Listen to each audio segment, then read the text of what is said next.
Welcome to Mutual of Terror. Last episode we explored the hive mind of the Cybrids, the scourge of the Empire. This week we shall deep dive into the greatest desert warriors, the Shard.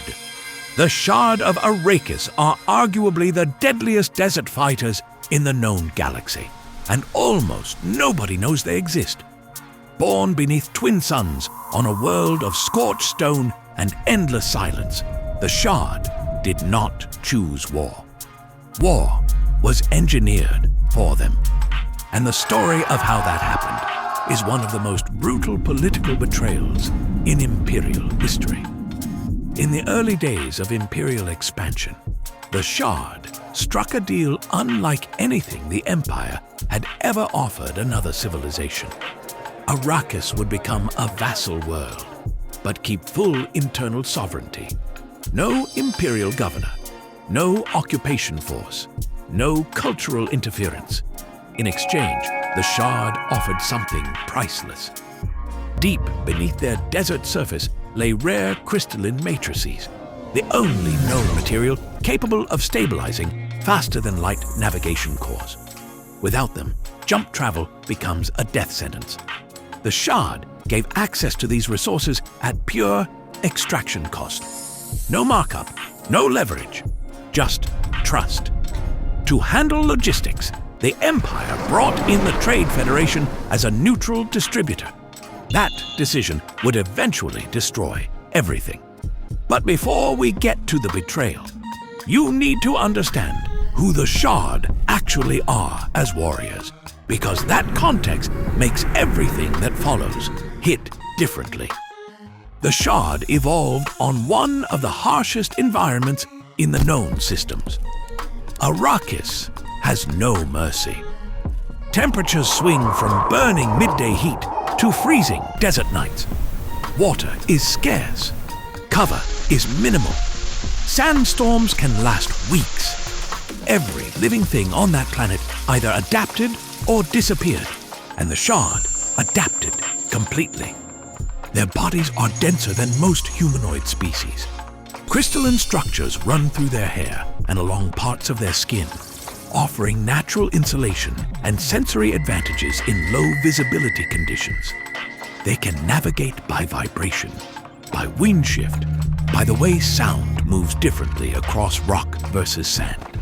In a desert environment, a Shard warrior does not need to see you to find you.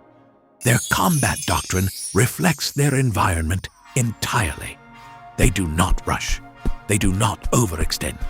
Shard formations move like geology, slow, deliberate. The betrayal. There was a time when Arrakis did not stand alone. In the early expansion of the Empire, a pact was forged, not in conquest, but in oath. At its center stood the Mithril, clan leader of the Shard. A title not inherited lightly, but earned through resonance, endurance, and unanimous accord of the facets. The Mithril, a Shard clan leader, negotiated directly with the first emperor. The agreement was unprecedented. Arrakis would become a vassal world, yet retain full internal sovereignty. No imperial governor. No garrison imposed. No cultural interference.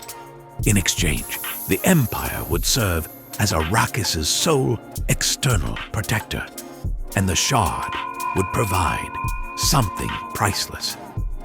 Beneath Arrakis lie rare crystalline matrices, essential to faster-than-light navigation cores. Materials that stabilize jump fields and reduce catastrophic drift.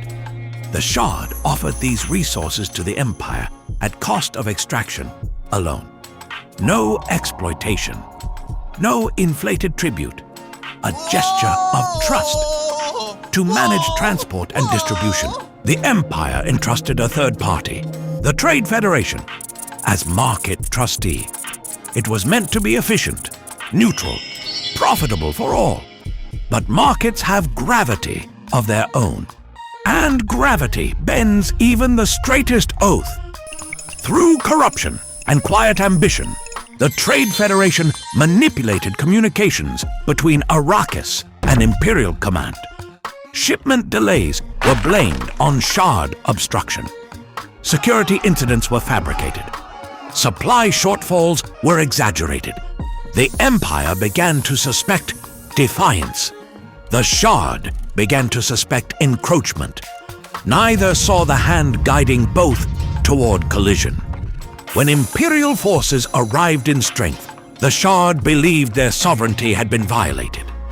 When the Shard armed themselves in defense, the Empire saw rebellion, and so, bound by misdirection, allies became adversaries. The fighting was precise, reluctant, devastating. Shard warriors struck not with hatred, but with wounded honor. Imperial soldiers advanced not with cruelty, but with conviction that they were quelling insurrection. It was a war born not of ideology, but of deception. When the truth emerged, when the corruption of the Trade Federation was exposed, it was too late. Arrakis had been retaken. The Oath had been fractured. The Mithril had fallen. And though the Empire did not seek the Shard's annihilation, the damage was irreversible.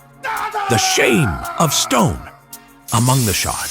Intention does not erase outcome.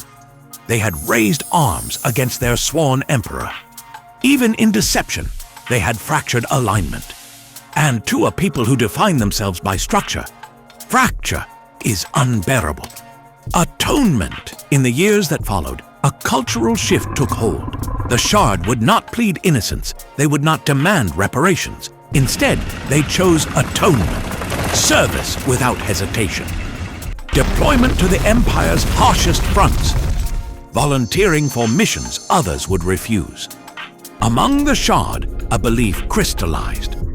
Only through death in faithful service could the fracture be restored.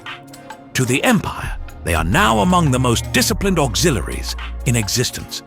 To themselves, they are fragments seeking realignment.